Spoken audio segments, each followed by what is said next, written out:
भगवान ने एक प्रसंग में कह दिया कि निर्मल मन वाला ही मुझे प्राप्त करता है, मुझे कपट छल छिद्र अच्छा नहीं लगता। और यहां रावण जो है वो कपट और छल की ही शिक्षा देने वाला है। वो तो यही कहता है कि कपट और छल करो। बड़े संकट में पड़ गया तो मारीच लगा समझाने की, तुम्हें पता है ये कौन है? कौन है? तो तुरंत बताया कि इनसे मेरा बड़ा पुराना परिचय है। तो ये मारीच एक बार और भी सामने जा चुका था।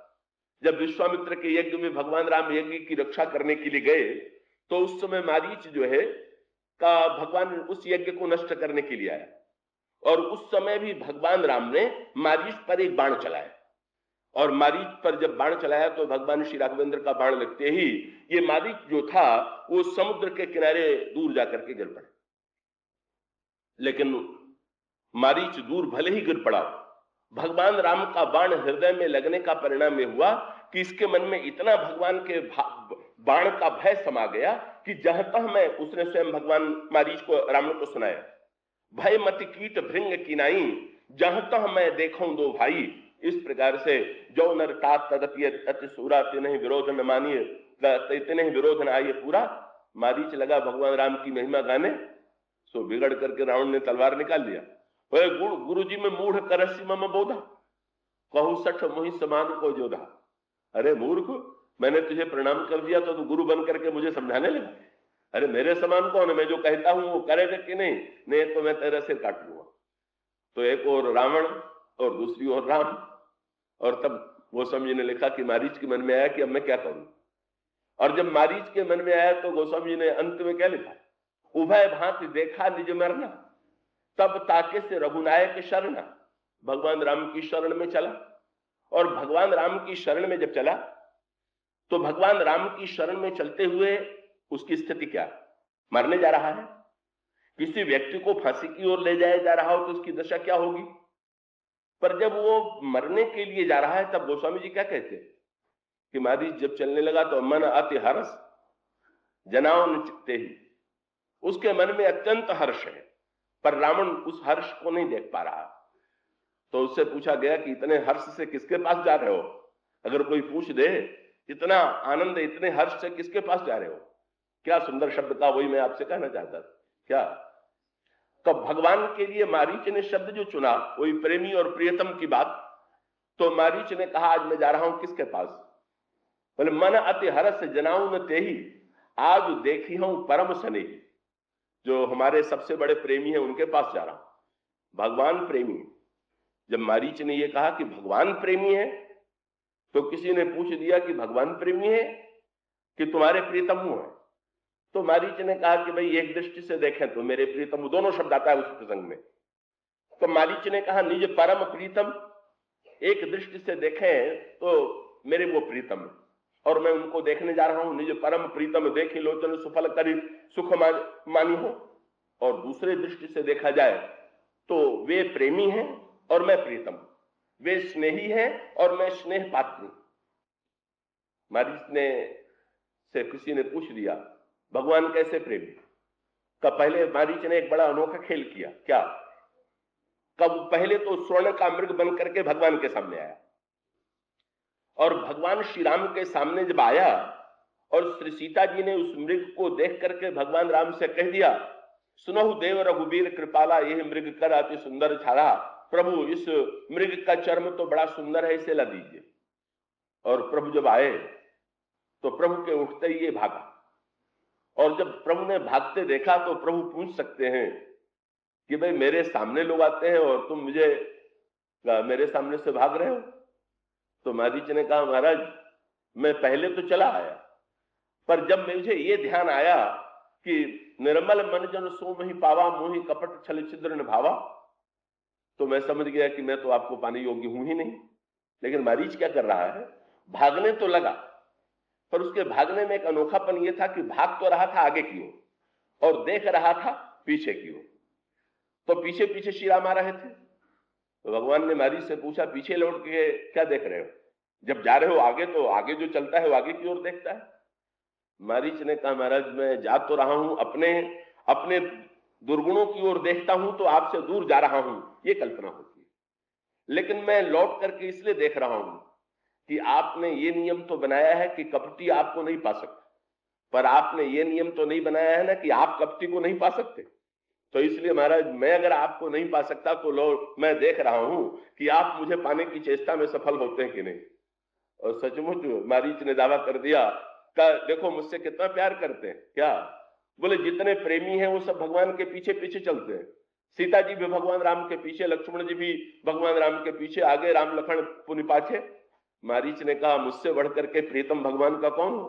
क्या बोले? मम पाछे धर धावत धरे सरासन बान और फिर प्रभु ही विलोक हूं धन्य न मुहि समान। का भगवान का मेरे पीछे दौड़ रहे हैं, इसलिए हुए होंगे बड़े बड़े भक्त, बड़े बड़े धन्य, पर मेरे समान सौभाग्यशाली कोई नहीं है जो भगवान से दूर जाने की चेष्टा करता है, पर भगवान स्वयं ही अपनी कृपा से जिसको पाते हैं अपने हृदय अपने आप में विलीन कर लेते हैं। तो ये कृपा की जो पराकाष्ठा है। विदेह नंदिनी सीता ने कहा कि महाराज जी, मैं तो लंका में बंदिनी थी और मैं समझ गई कि जहां तक साधना की त्रुटि थी वहां तक तो प्रलोभन, संशय, भ्रम के कारण मैं आपसे दूर हो गई। तो ऐसी परिस्थिति में कब मैं तो आपको पाने में समर्थ थी नहीं, मैं तो चाहती थी कि आप ही मुझे पाने की चेष्टा करें।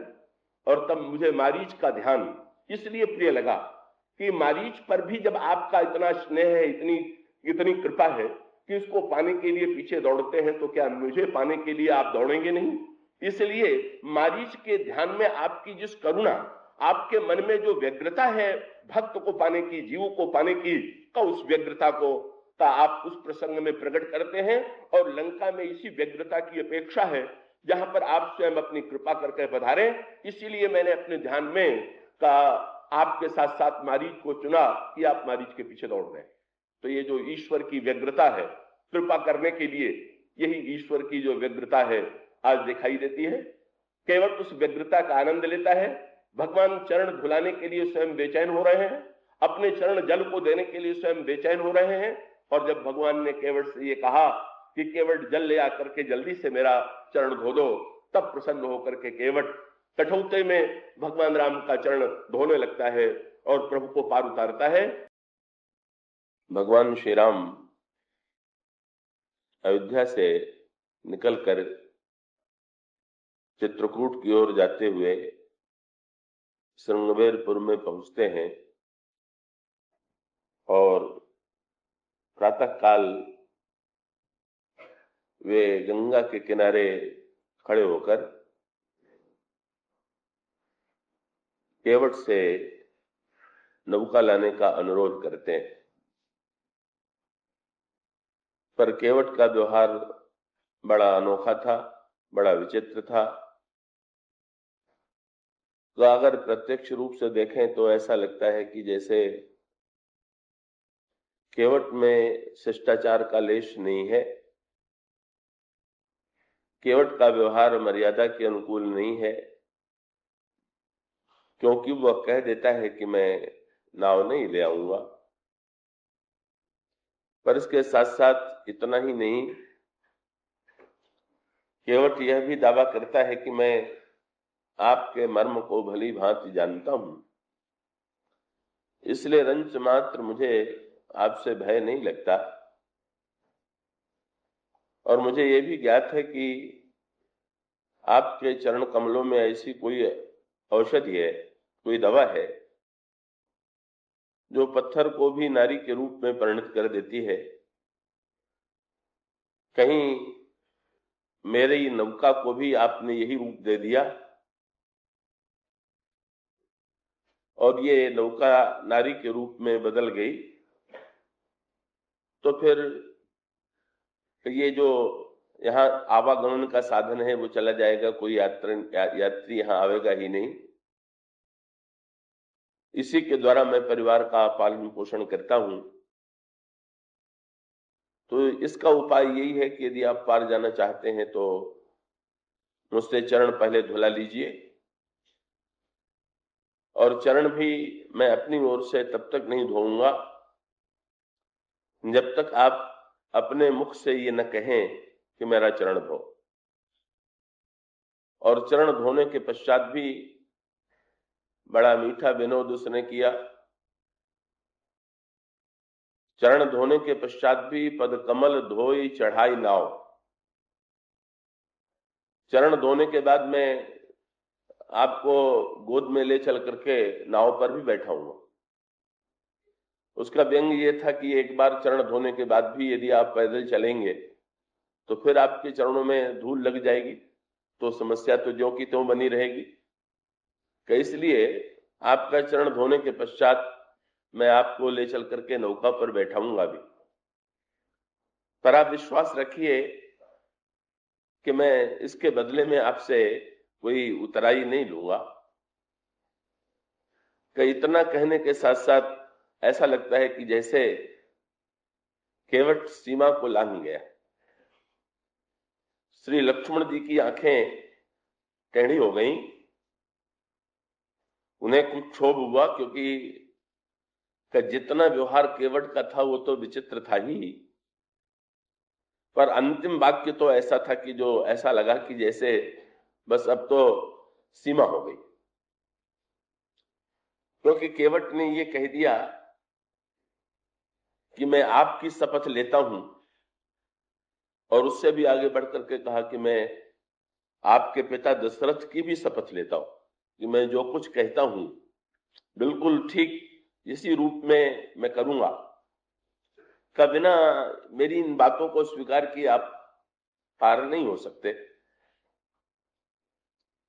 तो जब केवट ने ये वाक्य कह दिया तो स्वाभाविक है कि श्री लक्ष्मण जी को लगा कि भाई शपथ लेने के लिए इस प्रकार से प्रभु की शपथ लेना, और उसमें फिर पिताजी तक की का स्मरण कर लेना, ये तो का अमर्यादा की पराकाष्ठा है। केवट ने भी इसे देख लिया। रामचरितमानस में शायद ही ऐसा कोई पात्र मिले जिसको लक्ष्मण जी से डर न लगता हो, पर ये केवट इसका अपवाद है, इसे रंच मात्र भय नहीं लगता। कब वो कह देता है कि लक्ष्मण जी मेरा क्या कर सकते हैं, केवल बाण चला करके मेरा वध ही तो कर सकते हैं, पर मैं अपने व्रत पर अडिग हूं। केवट की ये वाणी जब भगवान श्री राम ने सुनी तो गोस्वामी जी ने लिखा कि भगवान श्री राम पर उसकी क्या प्रतिक्रिया हुई। वो दोहा है उनका, सुन केवट के बैन प्रेम लपेटे अटपटे, कव्य से करुणा ऐन चितय जानकी लखन तन। का पहला शब्द तो गोस्वामी जी का बड़ा महत्वपूर्ण ये है, जिसकी चर्चा कल आपके सामने चल रही थी, उसे आगे और भी थोड़ा इस पर विचार करें कि श्री राम ईश्वर हैं और ईश्वर में किस गुण की प्रधानता है। तो इसका उत्तर यही है कि भिन्न भिन्न व्यक्तियों को ईश्वर में अलग अलग गुणों की अनुभूति होती, और इसीलिए विविध जो मार्ग हैं, धर्म हैं, आचार्य हैं, संत हैं, का उनके वर्णन में कभी कभी ऐसा लगता है कि जैसे एक दूसरे से भिन्न बातें कह रहे हैं। ऐसा लगता है कि जैसे परस्पर एक दूसरे से विवाद कर रहे हैं, झगड़ रहे हैं। गोस्वामी जी ने भी विनय पत्रिका में इसकी ओर संकेत किया। कौनों ने कहा वेद पुराण और ऋषियों के मत को जब सुने और पढ़ें तो ऐसा लगता है कि जैसे सब एक दूसरे की बात काट रहे हैं। बहुमत बहुपथ पंथ पुराणनी जहां तहां झगड़ोस। तो जब परस्पर एक दूसरे की बात काटते हैं तो कुछ लोगों के मन में तो ये उलझन हो जाती है कि क्या इन धर्मों में से किस धर्म का प्रतिपादन सत्य है, ईश्वर के विषय में भिन्न भिन्न आचार्यों में से किस आचार्य का हम प्रतिपादन ठीक माने। और तब कुछ लोग ये मान बैठते हैं कि शायद ये सब के सब व्यर्थ की बातें हैं, इस पर उसमें उलझने की आवश्यकता नहीं। पर दूसरी दृष्टि से विचार करके यदि देखें तो श्री रामचरितमानस में गोस्वामी जी ने इसका बड़ा सांकेतिक उत्तर दिया,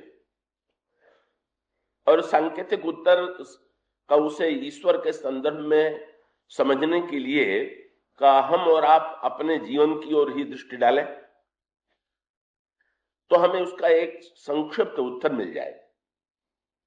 क्या कि ईश्वर के विषय में तो जाने दीजिए, का अन्य व्यक्तियों के विषय में भी का अलग अलग लोगों की धारणा अलग अलग होती है। का एक व्यक्ति जिसकी प्रशंसा करता है, दूसरा व्यक्ति उसी की निंदा करता है। कई एक व्यक्ति कहता है उसका स्वभाव बड़ा अच्छा है और दूसरा व्यक्ति कहता है उसका स्वभाव बड़ा कठोर है। तो इस भिन्नता का तात्पर्य ये होता है, इसको तो बड़ा सरल है कि भाई जिसको जैसा लगता है तो वो वही तो कहेगा।